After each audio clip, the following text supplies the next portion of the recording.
Você já se perguntou por que algumas economias florescem enquanto outras afundam em inflação, pobreza e desespero? O que faz um país rico?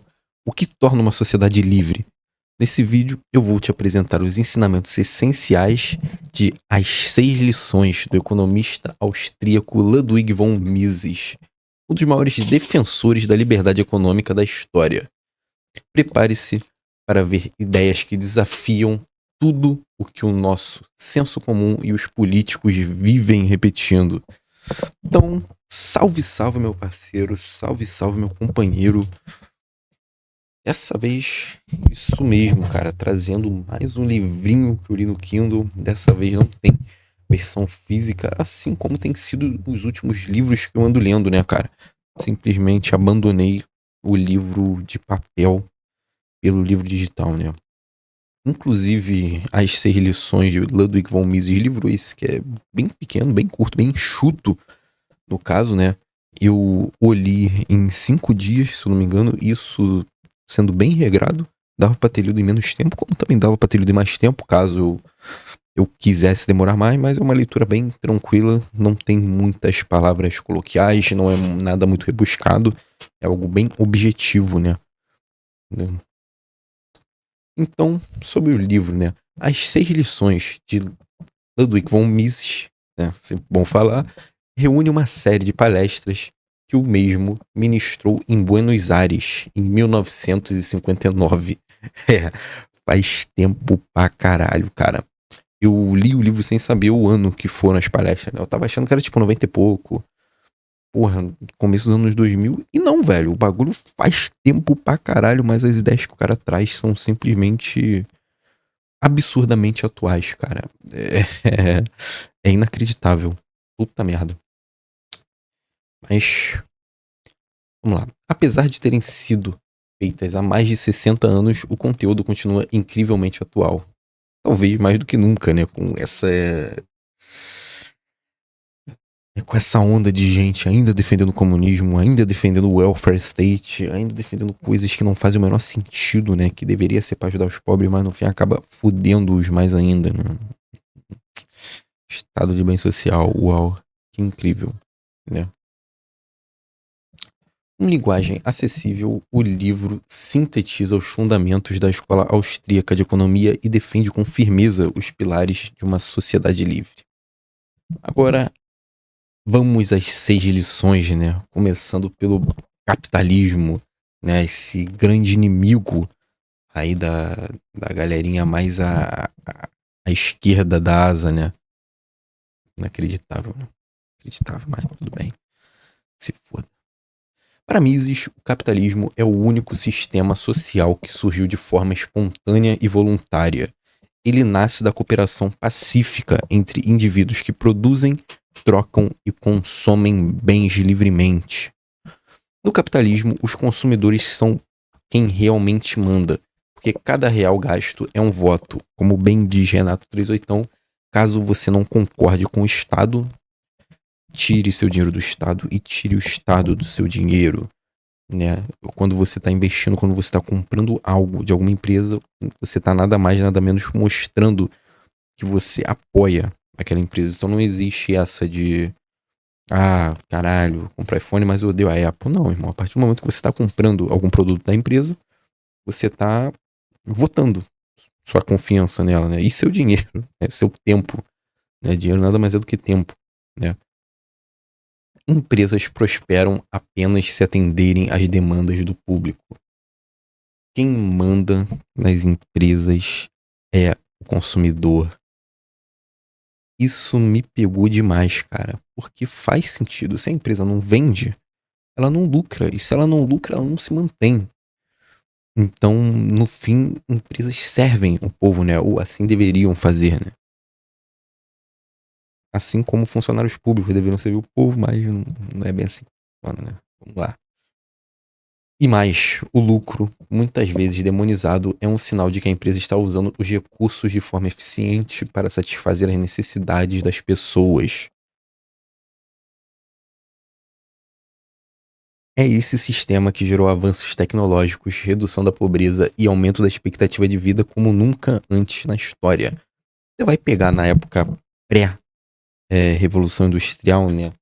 Na época que antes do êxodo rural, nossa senhora, cara, era uma vida de merda. O cara não tinha. Não conseguia fazer nada, morria jovem, não tinha dignidade, né? Ele dá o exemplo do sapato, né? Antigamente o maior exemplo, a maior diferença entre quem era rico e quem era pobre era que quem era rico tinha sapato e quem era pobre andava descalço. Hoje em dia a maior diferença entre quem é rico e quem é pobre é a marca desse sapato, né? É o quanto esse sapato custa. Então, até o cara que é pobre, hoje em dia, um fudido hoje em dia, ainda tá muito melhor do que ele seria se fosse no passado, numa sociedade pré-capitalismo, né? Então, não adianta ficar reclamando o nome, amigão. Segundo a lei, ele trata do socialismo, cara. O maior copy-pasta, né? Já feita aí, né? Maior shithole. Nossa senhora, cara. Vamos lá. Mises argumenta que o socialismo fracassa porque destrói os instrumentos que tornam o cálculo econômico possível, ou seja, os preços, né? Sem propriedade privada não existem trocas voluntárias, e sem trocas não existem preços. Sem preços, como saber se vale mais a pena construir uma ponte ou um hospital? Como decidir entre investir em aço ou em tecnologia? Hoje em dia, talvez esse problema desse para ser contornado com o advento da globalização. Todo mundo sabe o preço de tudo. Tá uma pesquisa do Google de distância, caralho, poderia pegar e indexar o preço nos produtos conforme fosse indexado no mercado global ou em outro país, né? Ou num país vizinho. Tanto faz. Mas mesmo assim, cara, o planejamento central não tem como responder essas perguntas de forma racional. O resultado é escassez, desperdício e autoritarismo, algo que Mises já alertava muito antes do colapso da União Soviética. Como eu disse anteriormente, essas palestras foram dadas em 1959, cara, muito antes da queda do Muro de Berlim. E é inacreditável como que esse cara, simplesmente por meio de estudos, observação e raciocínio, conseguiu basicamente prever, né, algumas coisas que vieram a acontecer posteriormente. Não apenas a queda da União Soviética, como... Calma, mais pra frente terá outra coisa que ele também previu, né? Outras, né? A terceira lei, ele trata do intervencionismo, né, cara? Essa lição é uma crítica aos governos que tentam consertar o mercado com leis, controles e regulações pontuais, sem abandonar formalmente o capitalismo, né? Ele diz até, fazendo uma ponte com o socialismo, que o socialismo sempre vai ter autoritarismo porque ele tem que ter controle de preços. E também um Estado que trilhe o caminho do controle de preços, no fim, vai acabar no socialismo. O problema, segundo Mises, é que cada intervenção gera efeitos colaterais que exigem novas intervenções. Acaba virando uma bola de neve, cara. Por exemplo, o controle de preços pode causar escassez, o que leva o governo a impor subsídios, que gera inflação e assim por diante. Isso te lembra algum país? Esse ciclo leva a um estado cada vez maior, mais intrusivo e ineficiente. No fim, o intervencionismo não é uma solução estável, é apenas uma transição lenta rumo ao socialismo. Nessa questão da tentativa de controle de preços, ele utiliza como exemplo o preço do leite, se eu não me engano, né? Que aí ele pega e fala, não, o preço do leite tá subindo, papapá, por questões externas, tá bom, vamos fixar o preço do leite. Bom. A tentativa do Estado ao fixar o preço do leite é fazer com que mais pessoas possam comprar, né? Só que, fixando o preço do leite, você acaba inviabilizando a produção do mesmo. Porque se o produtor só consegue vender o leite que está em escassez, né, que está ficando escasso, diminuiu a quantidade de leite, logo ele está valendo mais, em vez dele ter esse lucro, ele acaba tomando prejuízo. Porque o leite ficou mais escasso, tá mais difícil para produzir o leite, ele tá tendo mais custo, em vez dele simplesmente pegar esse custo a mais e jogar no preço para que ele consiga manter a produção, como o Estado fixou, não tem como, simplesmente se torna inviável. E aí o que o produtor de leite faz? Começa a matar a vaca e vender a carne, vender o couro, vender o sangue, etc. Ou seja, fixando o preço do leite, você acaba diminuindo ainda mais a quantidade de leite no mercado. Você acaba aumentando a escassez na tentativa de diminuí-la. E aí, qual é o problema disso? Que aí, em vez do Estado simplesmente pegar e falar, não, calma aí, fiz merda aqui, foda-se. O mercado se autorregula, não é marco meu. Não, o que ele faz? Tá bom, vamos estudar aqui, ó. Por que tá mais caro? Aí chega a narração da vaca, chega, sei lá, em serviços pecuários, né? Agropecuários. E aí, a solução genial do Estado é pegar e fixar o preço da ração também.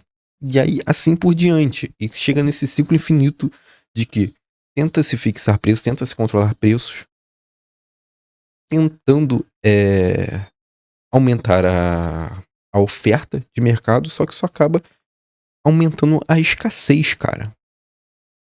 Inacreditável, né? E a quarta lei, ele fala de inflação. Nossa senhora, nossa querida inflação, né? Nossa maior inimiga, né? Quer dizer, nosso maior inimigo é o Estado, né? A principal arma dele é a inflação. Aqui, Mises denuncia um dos maiores males econômicos criados pelo Estado moderno, a inflação. E deixa claro, a inflação não é um fenômeno natural.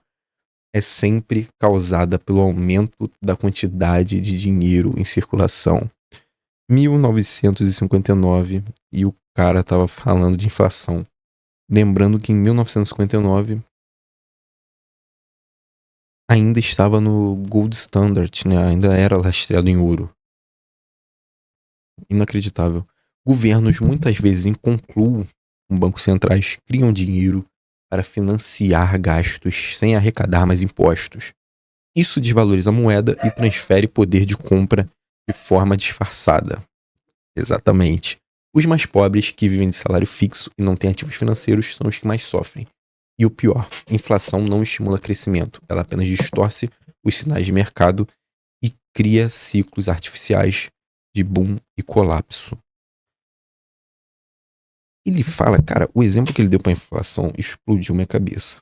Porque qual é a questão? Ele diz que quem mais se beneficia da inflação é quem recebe o dinheiro primeiro. Por quê? A inflação é o aumento da base monetária. Quanto mais dinheiro em circulação se tem, menos ele vale. Por quê? Lei da oferta e da demanda. Se você tem 200 mil cédulas em circulação e tem, sei lá, 1 milhão de melancias, o preço vai ser ali. Agora, se você dobrar o preço de cédulas em circulação, o preço da melancia vai cair pela metade, né? Porque agora você precisa do dobro de cédulas para você ter o mesmo valor daquela melancia. E aí o que ele diz? Quem mais se beneficia desse fenômeno, né? É quem recebe o dinheiro primeiro. Por quê? O cara tem mais dinheiro, ele tá com mais dinheiro do que antes, só que o mercado ainda não se regulou. Então o mercado está com os mesmos preços, só que o cara tem mais poder de compra.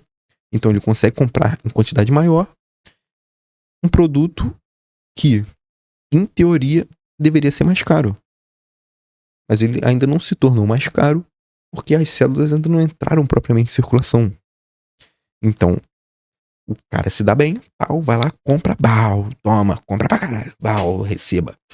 Aí as células, a moeda entra em circulação, o mercado se autorregula, e aí quem mais se fode é o cara que recebe por último, o assalariado. Que aí ele vai receber a graninha dele e o produto que ele tentar comprar, que o mesmo cara comprou anteriormente, vai estar mais caro enquanto o poder de compra dele não aumentou, só diminuiu, porque a quantidade de moeda em circulação aumentou. Cara, foda, né, velho? Foda. Compre Bitcoin. Simplesmente, it's over. Tá batendo 103 mil dólares no momento que eu tô gravando isso aqui. Pra quinta lição, ele fala de investimentos estrangeiros, né? Que nada mais, nada menos foi uma aula de história, basicamente, tendo o Império Britânico como sujeito, né? Como alvo. Mises defende que o capital estrangeiro é uma bênção para países em desenvolvimento, não uma ameaça à soberania. Justamente. Ele critica o nacionalismo econômico, que rejeita o investimento externo em nome de uma suposta independência. Segundo ele, essa visão é míope e prejudica o próprio povo. Mas o que o Estado faz para ajudar o povo também, né? Pelo amor de Deus. Investimentos estrangeiros trazem know-how, tecnologia, infraestrutura e empregos. Em vez de fechar fronteiras, os países deveriam se abrir à cooperação econômica internacional, porque quanto mais livre for o fluxo de capital e ideias, mais todos se beneficiam, né? E aí ele traz o exemplo do Império Britânico, né? Que em dado momento, uma grande fatia do mercado de empresas nos Estados Unidos eram dominadas por britânicos. O Império Britânico investiu no mundo todo, né? Foda-se, os caras chegavam, barra, toma dinheiro, agora me dá. E já era, investimento, paizão, investimento. E aí, até porque eles foram os primeiros a passar pela Revolução Industrial, tal, os caras tinham muito mais dinheiro enquanto todo o resto do mundo era pobre. Fizeram o certo, até foram benevolentes. Tá ligado? Benevolência não existe, né? Era tudo visando lucro. Mas é maneiro, foi maneiro. Foi show de bola. E aí ele pega e dá o exemplo de que durante muito tempo, a maioria das empresas americanas tinha um investimento britânico. Tinha uma grande parcela das empresas americanas, dentro delas, eram dominadas por britânicos. E aí depois teve todo um esforço do governo americano de incentivar com que essas empresas se tornassem totalmente americanas, devolvendo, obviamente, o dinheiro dos britânicos, tal, comprar de volta, né, as fatias de empresas. Muito interessante, cara. Sinceramente, é foda saber que esse tipo de coisa não vai acontecer no Brasil. Uma merda, mas fazer o quê? Também não dá pra ficar chorando, é mais fácil trocar macaco de árvore do que trocar árvore de lugar. E na sexta lição, ele se aprofunda mais em políticas e ideias, cara. Essa lição que, sinceramente, fecha o livro de uma forma muito otimista e esperançosa. É muito foda. A última lição é talvez a mais profunda. Mises diz que o mundo é movido por ideias, boas ou ruins, e que todas as políticas, leis e sistemas surgem primeiro na mente de alguém. Por isso, as crises econômicas são, na raiz, crises intelectuais. Se as pessoas acreditam em ideias ruins, como o controle estatal da economia, por exemplo, cedo ou tarde essas ideias se tornam políticas reais, com consequências desastrosas. A batalha decisiva, então, é no campo das ideias, e a liberdade só será preservada se for compreendida, defendida e transmitida pelas próximas gerações. Cara, nessa é uma pio absurda, pô. Porque o Império Brasileiro simplesmente caiu por conta de ideias. Guerras são travadas por causa de ideias. Impérios caem por causa de ideias. Tá ligado? É absurdo. O mundo é movido por ideias. Tá ligado? Então, nossa senhora, pense, seu arrombado, leia, caralho, sai do TikTok, do Instagram. Davi, pô, mas eu quero ver videozinho, YouTube, tem coisa melhor, correto. Então, no fim das contas, as 6 lições é muito mais do que um livro de economia, de fato. É um alerta, um chamado à razão em tempos de discursos fáceis e promessas populistas, né? Painho no poder aí, 90 bilhões de rombo. E toma-lhe auxílio. Até a mãe solteira vai ter auxílio agora, amigão. Espero que isso fique datado e essa linha não vá pra frente, mas nunca se sabe, né? Bochil. Tanque ou deixo. Mises mostra que liberdade econômica não é um luxo, é a base de qualquer sociedade civilizada e próspera. Cara, foi uma leitura muito gostosa, passou voando, nem vi, nem percebi, tá ligado? Os capítulos são muito bem estruturados. Foi a mulher do Von Mises que escreveu, né? Que transfigurou as palestras dele pra esse livro. E no começo tem uma dedicatória dele falando que ele não faria melhor que ela, então absurdo, muito... Cara, leia. Obviamente, nenhuma das análises que eu trago aqui jamais pense que ela é o bastante pra você entender sobre o livro, né? Quando eu venho aqui falar um pouco mais sobre o livro que eu li, sobre o que eu pensei dele, nada mais é do que a minha interpretação do livro E mesmo assim não é minha interpretação completa. É o que eu consigo verbalizar do que eu interpretei do livro. Então, você tá tendo aí 5, 10% do que foi o livro, velho. Então, não consuma apenas resumo. Consuma a obra por si só e tire suas próprias conclusões. E venha e deixa aqui no comentário se tu já leu essa porra, o que tu achou do livro, se tu vai ler, tá ligado? Se tu acha que as coisas que eu falei aqui não estão de acordo com o livro, pode ser. Então é isso, meu parceiro. Te vejo no próximo vídeo. Muito obrigado se você ficou até aqui. Comenta nessa merda. Deixa o like. Se inscreve se tu não for inscrito. E tamo junto. Davi Luiz e fui.